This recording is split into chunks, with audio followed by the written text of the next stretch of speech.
It only took one innocent question. Prince Louis allegedly turned to his father in a private area of royal life, away from flashing cameras and polished balcony waves, and asked a question that nobody in the palace was ready to respond to. Why does Camilla continuously steal things from her mother, Papa? It wasn't practiced. It was not a calculated move. A toddler was observing patterns that grown-ups hoped would remain hidden, and the monarchy shuddered in that instant. Make sure to subscribe so you don't miss any updates before we delve deeper into what this actually implies for the royal family. That question's strength lay in its purity rather than its volume.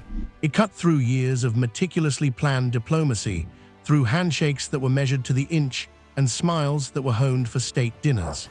Truth has a tendency of coming to the surface unexpectedly in private settings where titles are less rigid and traditions hold is strongest. Louis didn't sound like an optics calculating royal.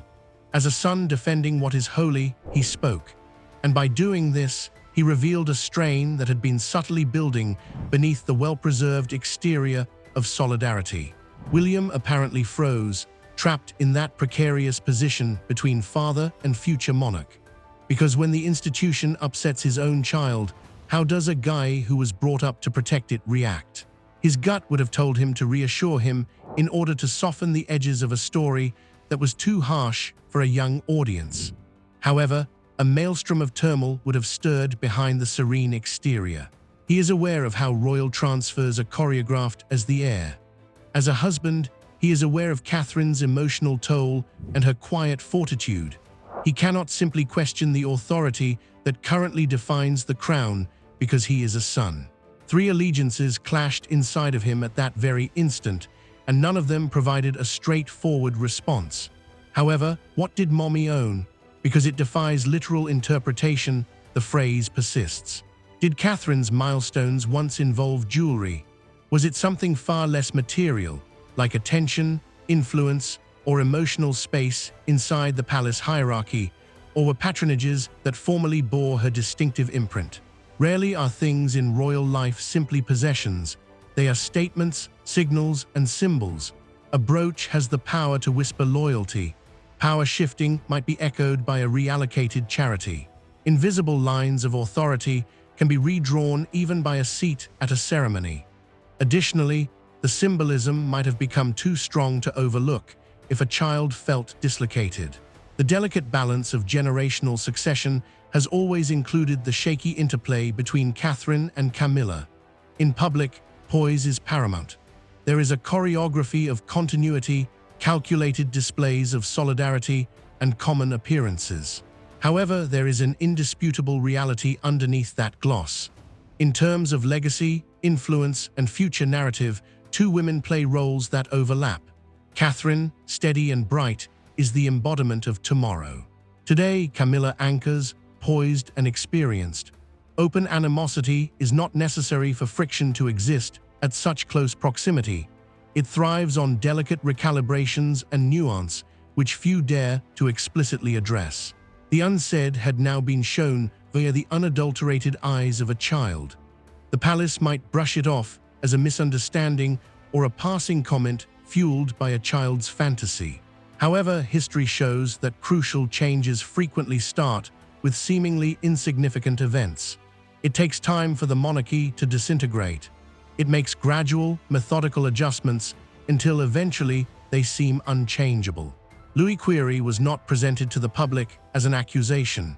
The internal recognition that even the youngest member could sense change was something more perilous, because it could be impossible to hide the pattern if a youngster could detect that something was being taken, redefined, or rearranged.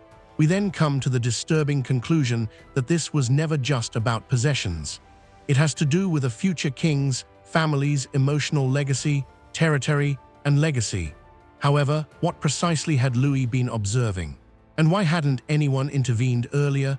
Palace politics is not something that kids make up. They watch, they pay attention, they make connections between things adults think are invisible. Louis's charge was therefore not made at random. It was an acknowledgement. Behind gilded doors, subtle changes had been taking place for months. Charity projects were redistributed and portraits were moved. Unexpected appearances of jewelry, quiet changes, little movements. However, they created a pattern when combined. Even a 5-year-old could recognize the pattern. It was difficult to overlook the silent reorganizations that had taken place before that question hung in the air. Not one of them is dramatic enough to make news by itself. None are loud enough to be considered scandalous, but symbolism is the foundation of monarchy, and symbolism seldom yells. Rumor has it that a portrait that was formerly connected to Catherine's early achievements has been moved. A cherished project was quietly rebranded under a new name. Once characterized by Catherine's unique touch, these appearances now bear an unknown stamp. Every modification might be justified as standard. However, when routine is done frequently enough, it starts to feel deliberate. Camilla's calm and steady influence appeared to spread into areas that had long been thought of as Catherine's future territory. Not blatantly or aggressively, but without a doubt. Once rumored to be stepping stones for the princess, patronages are now demonstrated through the Queen's influence engagements that have matched themes. Then there were the public moments, little echoes that sparked quiet murmurs, a familiar silhouette, a tone similar to Advocate Y, a symbolic accessory that appeared at the exact wrong or right time, and Catherine had pushed for resurfacing with different leadership. This was not theft in the physical sense. Rather, it was overlap, and in a system where roles are carefully crafted to avoid overlap, that alone was enough to spare Ray unease. People started to wonder if it was choreography or just a coincidence. Nothing is random in royal life. Every look has layers of significance. Therefore, recurring stylistic similarities fueled a story about a deeper development. Perhaps not imitation, but it is never neutral to reposition, reinvent, and reinvent within a hereditary institution. There was an implicit conflict between survival and legacy beneath the polished unity. Catherine is the future face of the crown, sculpted with contemporary sensitivity and universal appeal, and she stands for the promise of continuation. After enduring decades of criticism to finally earn her spot at the top, Camilla is the epitome of perseverance. In their own unique ways, both women possess authority. Both are burdened with expectations. However, two gravitational centers cannot be comfortably maintained in the palace indefinitely. Additionally, it recalibrates everything around it when influence starts to change, even slightly. During these changes, Catherine remained silent, which only fueled conjecture. Was it a protracted game based on patience and public allegiance, or was it strategic restraint? Or was it hierarchy-enforced diplomacy, required to maintain stability at any personal expense? Although she never lost her cool in public, calmness does not equate to comfort. It is frequently the armor worn by those who are resolved not to break under duress. William also found himself negotiating more emotional than constitutional territory as he observed the meticulous dance between the current and prospective queens. He was aware that a media frenzy may be sparked by the mere suggestion of rivalry.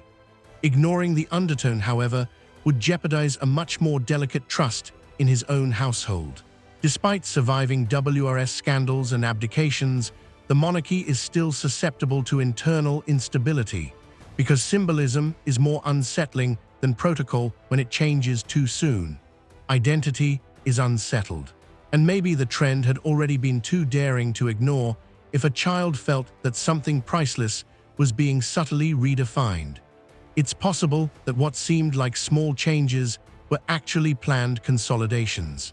And the unasked question became deeper along with the pattern. Was this a consolidation or a coincidence? In the monarchy, authority is rarely grabbed with a roar. It is reframed, redirected, and assimilated. Camilla had been waiting in the background for decades. She has experienced scandal, criticism, and being shunned by others.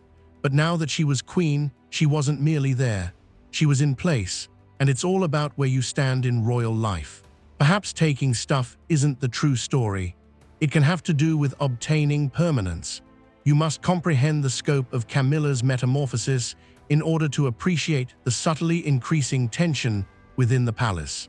She wasn't a well-liked person when she came to the throne. She brought with her a convoluted, contentious past that is ingrained in popular culture. She was marginalized for years, accepted by the establishment, opposed by some members of the public, and characterized more by her past scandals than by her current goals. However, endurance can be a strategy in and of itself. She gained patience as others battled in the news. Alignment was taught to her. She gained knowledge of the crown's survival architecture. She is no longer uncertain now that she is queen. She is the focal point of power. Furthermore, power in the monarchy is not only ceremonial, it's structural. It establishes legacy, power, and access. Camilla took some time to get the support of prominent palace advisors. Courtiers who had previously maintained a careful distance started to circle her office as it progressively changed due to the loyalty demonstrated by the king's unwavering backing and the trust developed in private sessions. Advisors rearranged their priorities. Her permanence was subtly solidified when the institution's machinery made a gradual and intentional change. Her greatest vulnerability, public opinion, turned into a well-managed project. Patronages were carefully chosen, causes selected for narrative restoration as well as compassion, looks that are carefully chosen to show stability rather than ambition. Each symbolic motion had multiple levels of meaning. It takes more than time to rewrite perspective in a monarchy where history endures. It calls for consistency. Furthermore, persistence over an extended period of time turns doubt into acceptance. And so, what began as a child's innocent question now lingers like a quiet echo through palace corridors. It wasn't an accusation crafted by rivals or a headline designed to provoke. It was a moment of clarity from someone too young to understand politics, but old enough to sense change. And sometimes that is the most unsettling voice of all. Because in a monarchy built on symbolism, perception is power. A shifted portrait is never just decor. A reassigned patronage is never just scheduling. And a subtle change in presence is never just coincidence. When influence moves, even gently, the ground beneath the crown can tremble. Camilla has fought for her place and finally stands firmly within it. Catherine represents the promise of what comes next. Between the present queen and the future, one lies a delicate, unspoken balance, one that must hold for the monarchy to project unity. But if that balance tilts too visibly, even a child may notice. Prince Louis's question may never be answered publicly.